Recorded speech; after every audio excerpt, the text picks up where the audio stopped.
प्रजासत्ताक दिनाचा औचित्य साधून जनसेवा न्यूज नांदेडचे लोकार्पण सोहळा उत्साहात. 77व्या भारतीय प्रजासत्ताक दिनाचा औचित्य साधून संपादिका सौ रंजना कैलास पाटील घोरबांड यांच्या जनसेवा न्यूज नांदेडच्या नवीन चॅनलचा लोकार्पण सोहळा उपस्थित मान्यवरांच्या हस्ते उत्साहात साजरा करण्यात आला. यावेळी उद्घाटन उस्माननगर येथील प्रथम महिला सरपंच सौ शोभाबाई शेषराव पाटील काळम यांच्या शुभ हस्ते, उस्माननगर येथील आचार्य बाळशास्त्री जांभेकर पत्रकार सभागृहामध्ये विमोचन करण्यात आले. या शुभप्रसंगी उस्माननगर पोलीस स्टेशनचे कर्तव्यदक्ष अधिकारी सहाय्यक पोलीस निरीक्षक संजय नीलपत्रेवार, ग्रामपंचायत अधिकारी सौ शिंदे माने, पत्रकार संघाचे अध्यक्ष गणेश लोखंडे, सचिव प्रदीप देशमुख, माजी सरपंच तथा संचालक देवरावजी सोनसळे, रामराव सोनसळे, अमीनशाह फकीर, राजू सोनटक्के, कैलास घोरबांड, संपादिका सौ रंजना कैलास घोरबांड, MH26 न्यूज चॅनलचे संपादक लक्ष्मण भिसे आदींची उपस्थिती होती. यावेळी जनसेवा नांदेड न्यूजच्या संपादिका सौ रंजना घोरबांड यांचा सहाय्यक पोलीस निरीक्षक नीलपत्रेवार, ग्रामपंचायत अधिकारी शिंदे, सरपंच सौ शोभाबाई काळम यांनी सत्कार करून शुभेच्छा दिल्या. याप्रसंगी जनसेवा न्यूज चॅनलच्या या चॅनलद्वारे ग्रामीण भागातील गंजलेल्या जनसामान्यांचे प्रश्न सोडवण्यासाठी शासन दरबारी आवाज आपल्या चॅनलद्वारे उचलून न्याय मिळवून द्यावा अशी इच्छा व्यक्त केली आहे. यावेळी या कार्यक्रमाचं सूत्रसंचालन गणेश लोखंडे यांनी केलं आहे.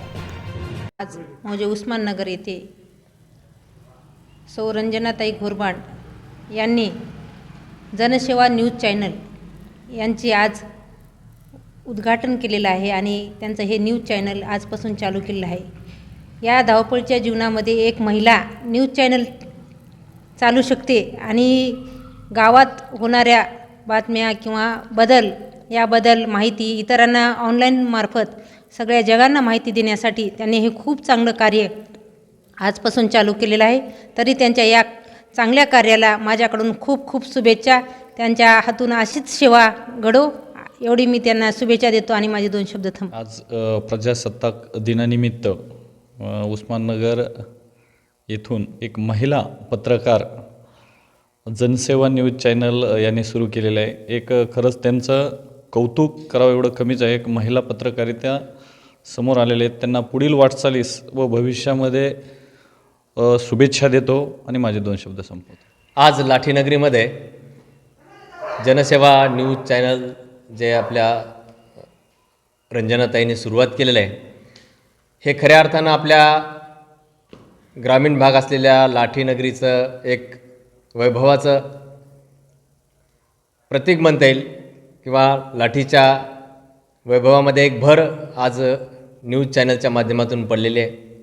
लाठी हे गाव तसं चळवळीचं गाव आहे आणि इथे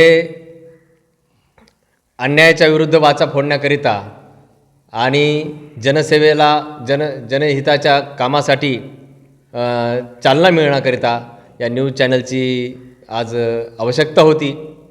पत्रकारितेमध्ये लाठीनगरी आणि उस्माननगर मराठी पत्रकार संघ तसा हिरिरीने भाग घेतोच, त्यात अजून भर पडली आणि हे न्यूज चॅनल आज लोकार्पण सोहळा याचा पार पडलेला आहे. या न्यूज चॅनलला मी माझ्या वतीने खूप खूप शुभेच्छा देतो आणि भविष्य काळामध्ये हे न्यूज चॅनल नाव लोकांना लवकरात लवकर यावं ही इच्छा व्यक्त करतो आणि मी माझं बोलणं थांबवतो. आज आपल्या लाठी उस्माननगरीमध्ये एक नवीन असा उपक्रम सुरुवात होत आहे. तसं पत्रकारिता ही आपल्या लाठी उस्माननगरमध्ये पहिलेपासून चालू आहे, परंतु काळाच्या ओघामध्ये जे काही बदल होतात, जी काही आपल्याला प्रगती करायची असते, त्याच्यासाठी आपल्याला नवीन माध्यमं स्वीकारावी लागतात. आपण पाहतो की प्रिंट मीडिया पहिले होता, आता यूट्यूब मीडिया वगैरे वगैरे ही सगळी चॅनल बाजारामध्ये आलेली आहेत आणि त्याचा आपल्याला स्वीकार करणं आवश्यक आहे. त्याचाच एक भाग म्हणून ग्रामीण भागामध्ये जनसेवा न्यूज चॅनल हे आत्ता आपल्यासमोर सगळ्यांच्या समोर त्याचं उद्घाटन झालेलं आहे आणि त्या चॅनलच्या माध्यमातून जी काही समाजसेवा, आध्यात्मिकता, ज्या काही गोष्टी आपल्याला समाजाला पूरक अशा करता येईल त्या आपल्याला सगळ्यांना करायच्या आहेत आणि समाजाला वाचा फोडण्याचं जे एकमेव माध्यम आहे ते म्हणजे मीडिया, ते आपल्याला आपल्या ताकदीनं सगळ्यांना चालवायचं आहे. या प्रसंगी त्या जे काही जनसेवा हे न्यूज चॅनल आहे त्याचं या ठिकाणी आपल्या सर्वांच्या उपस्थितीमध्ये उद्घाटन झालेलं आहे. या न्यूज चॅनलची सर्वांना उपयोगिता हो तर अशीच आपण प्रार्थना करून आजच्या ठिकाणी या न्यूज चॅनलचं उद्घाटन झालं असं मी जाहीर करतो आणि त्याला उस्माननगर पत्रकार संघाच्या वतीने भरपूर शुभेच्छा देतो. जय हिंद, जय महाराष्ट्र.